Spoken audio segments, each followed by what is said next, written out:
Assalamualaikum warahmatullahi wabarakatuh. Perkenalkan, nama saya Jilan Fantasya, absen 8, kelas 1D.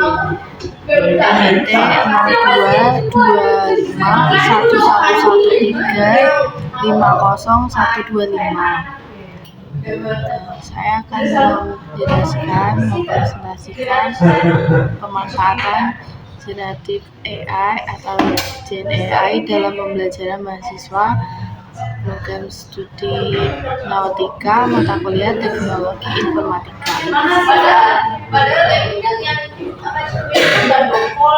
Latar belakang perkembangan teknologi kecerdasan buatan semakin pesat. Generatif AI mulai banyak digunakan di dunia pendidikan. Mahasiswa perlu memahami manfaat dan banyaknya AI. Ini adalah latar belakang yang akan saya jelaskan selanjutnya. Saya ada pengertian. Pengertian AI sendiri adalah sistem komputer yang mampu meneliti kecerdasan manusia. Terus ada Gen AI adalah cabang AI yang dapat menghasilkan konten baru. Lanjut, contoh aplikasi generatif AI. Yang pertama ada ChatGPT. Fungsi dari ChatGPT sendiri itu dapat digunakan untuk membuat teks dan diskusi akademik. Yang kedua ada Midjourney. Dapat digunakan untuk membuat gambar menggunakan prompt. Lalu sebenarnya Midjourney ini juga bisa digunakan untuk membuat video. Yang ketiga ada Copilot, yaitu dapat digunakan untuk pemrograman. Yang keempat ada Gemini AI, yaitu dapat digunakan untuk pencarian dan analisis. Sebenarnya aplikasi ChatGPT dan Gemini ini juga dapat digunakan untuk membuat gambar dan video. Dan ChatGPT juga dapat membantu untuk belajar seperti mengerjakan tugas dan menganalisis masalah tertentu. Lanjut, ada manfaat menggunakan Gen AI bagi mahasiswa sendiri. Yang pertama, dapat menghemat waktu belajar. Yang kedua, dapat meningkatkan pemahaman konsep. Yang ketiga, dapat mendorong kreativitas. Yang keempat, menyediakan penjelasan alternatif. Ini jika ingin mencari materi tidak menggunakan Gen AI itu bisa, dan jika kita kesulitan dalam mengerjakan suatu soal, kita dapat bertanya kepada Gen AI, lalu kita akan menurutkan penjelasannya. Penjelasan itu sendiri, kalau misalnya kita belum paham dengan penjelasannya, kita bisa minta penjelasan alternatif atau jawaban lain yang lebih jelas atau lebih rinci. Itu. Terus ada dampak positif dan dampak negatif penggunaan AI. Tentunya semua bentuk dari buatan manusia pasti juga memiliki sisi positif dan negatifnya. Yang pertama ada sisi positif, yaitu belajar menjadi interaktif. Yang kedua, materi dapat disesuaikan dengan kebutuhan mahasiswa. Jadi jika ingin lebih rinci atau lebih terpapar materinya, itu bisa diminta Yang ketiga yaitu mendukung pembelajaran sepanjang hayat. Lalu dampak negatif sendiri dari penggunaan Gen AI adalah yang pertama ketergantungan berlebihan, yang kedua informasi tidak selalu akurat, dan yang ketiga potensi pelanggaran etika akademik. Potensi pelanggaran etika akademik sendiri misalnya saat kita mengerjakan ulangan atau tes kita menggunakan ChatGPT atau AI lalu tidak sesuai dengan apa yang kita ketahui atau kemampuan kita.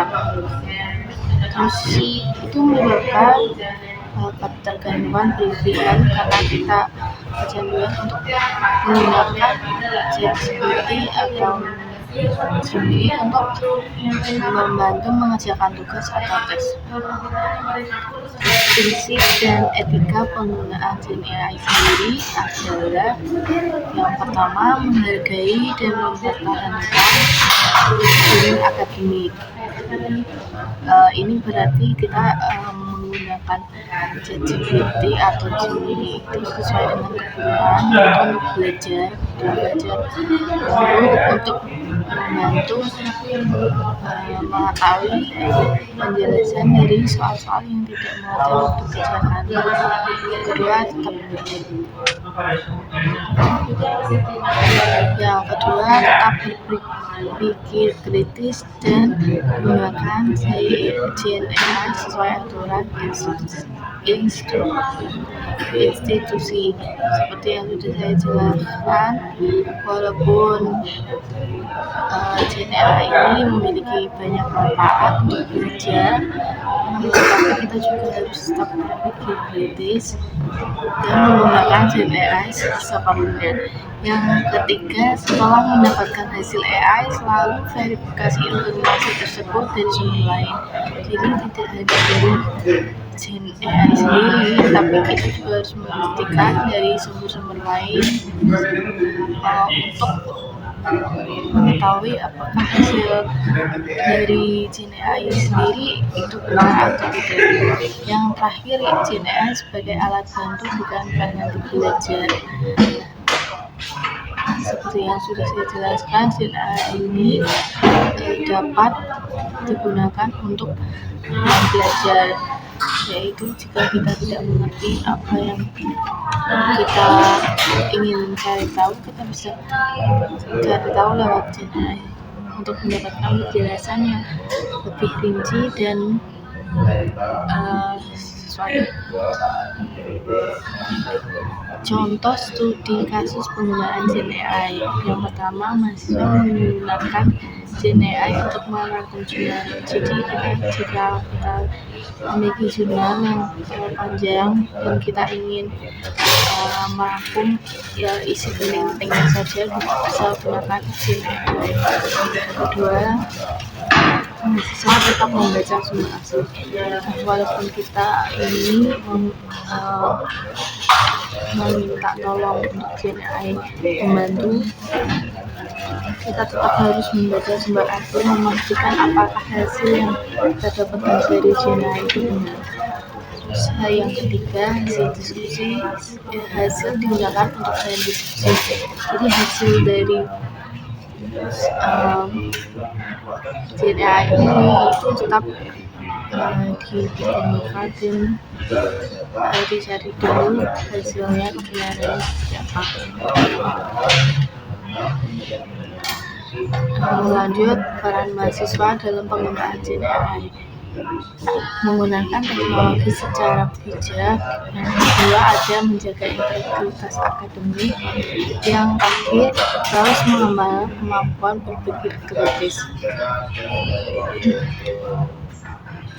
Lanjut, kesimpulannya,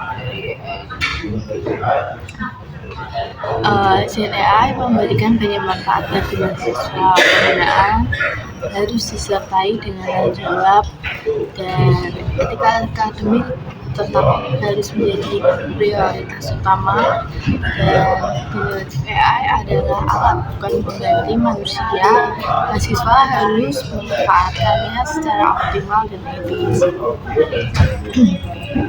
Nah, walaupun AI sendiri memberikan manfaat bagi mahasiswa ataupun para siswa mahasiswa, tetapi AI ini tetap harus digunakan dengan benar, karena kalau tidak digunakan secara benar akan melanggar etika akademik bagi mahasiswa, dan kita tidak boleh bergantung pada AI. Sekian, terima kasih presentasi dari saya. Semoga apa yang saya jelaskan tadi dapat dipahami dan dapat dimengerti. Sekian, terima kasih. Wassalamualaikum warahmatullahi wabarakatuh.